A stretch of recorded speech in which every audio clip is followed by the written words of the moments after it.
শিক্ষা উপদেষ্টার পদত্যাগের দাবিতে বিক্ষোভ চলছে সচিবালয়ের সামনে। এ বিষয়ে জানাতে সরাসরি যুক্ত হচ্ছেন আমাদের সহকর্মী তৌফিক মাহমুদ মুন্না। মুন্না, এই ঘটনা সম্পর্কে বিস্তারিত কি তথ্য আছে আপনার কাছে, জানাবেন বিস্তারিত। জানেন যে আমি যেটা দেখতে পাচ্ছেন সচিবালয়ের সামনে কিন্তু আসলে এই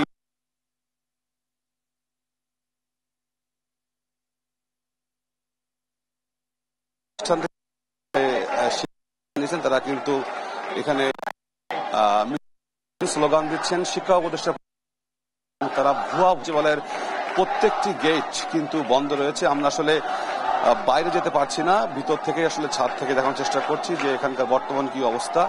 এবং এখানে কিন্তু শিক্ষা মন্ত্রণালয় রয়েছে, মন্ত্রণালয়ের সামনে বিশেষ করে ওসমানীর সামনে এবং শিক্ষা ভবন থেকে কিন্তু আসলে এইটা মিছিল আন্দোলন শুরু হয়েছিল, সেটি কিন্তু এখন সচিবালয়ের প্রধান গেটের সামনে কিন্তু আসলে চলছে। এবং এখানে কিন্তু স্লোগানে কিন্তু আসলে তারা শিক্ষা উপদেষ্টা পদত্যাগের দাবি করছেন। জানেন যে গতকাল মাইলস্টোন স্কুল কলেজে বিমান বাহিনীর একটি যুদ্ধ বিমান কিন্তু আসলে সেখানে বিধ্বস্ত হয় এবং বিধ্বস্ত হওয়ার পরে কিন্তু সেখানে মাইলস্টোন স্কুল কলেজের এ পর্যন্ত প্রায় 7 জন ওই।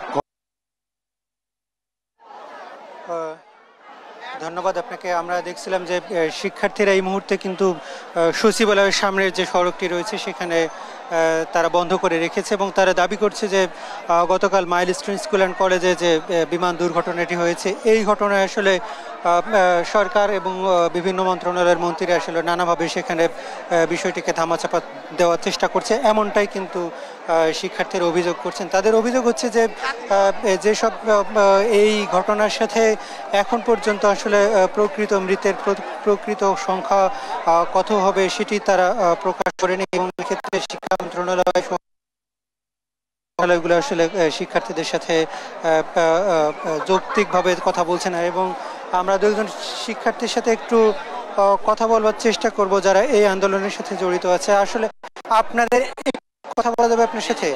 আপনি কোথা থেকে আসছিলেন আর কি দাবি আপনাদের এখন একটু বলবেন? আমরা আসছিলাম হলো বিশেষ কলেজ থেকে ভরসা করলে আমরা এইচএসসি 25 ব্যাচের শিক্ষার্থী।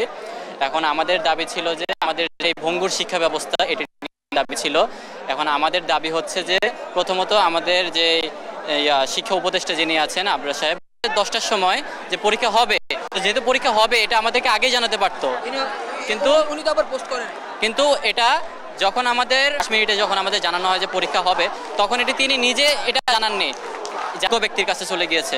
ওনার ভিতরে কোনো মানুষত্ববোধ নেই। কালকে যে আমরা চাচ্ছিলাম আমরা যেন একটু মেন্টালি স্টেবল হই, তারপর যেন আমরা পরীক্ষায় বসতে পারি। ভুরুক্ষেপ করলেন, উনি কিছুই করলেন না এটা। তার পরবর্তীতে উনি উপদেষ্টা কিন্তু বলে যে না আমি রাজি না, কর্তৃপক্ষ রয়েছেন তাদের সাথে কথা বলেছেন, তারা বলেছে নাকি যে তারা এইচএসসি পরীক্ষা দিতে তারা কোনো নাই, সমস্যা নাই তাদের। কিন্তু পরবর্তীতে আমরা তো এটা করে বলানো হয়েছে। তাছাড়া একজন কর্তৃপক্ষ কখনো এটা করবে না। জি ধন্যবাদ। আমরা আরেকজন শিক্ষার্থীদের সাথে একটু কথা বলবো চেষ্টা করি।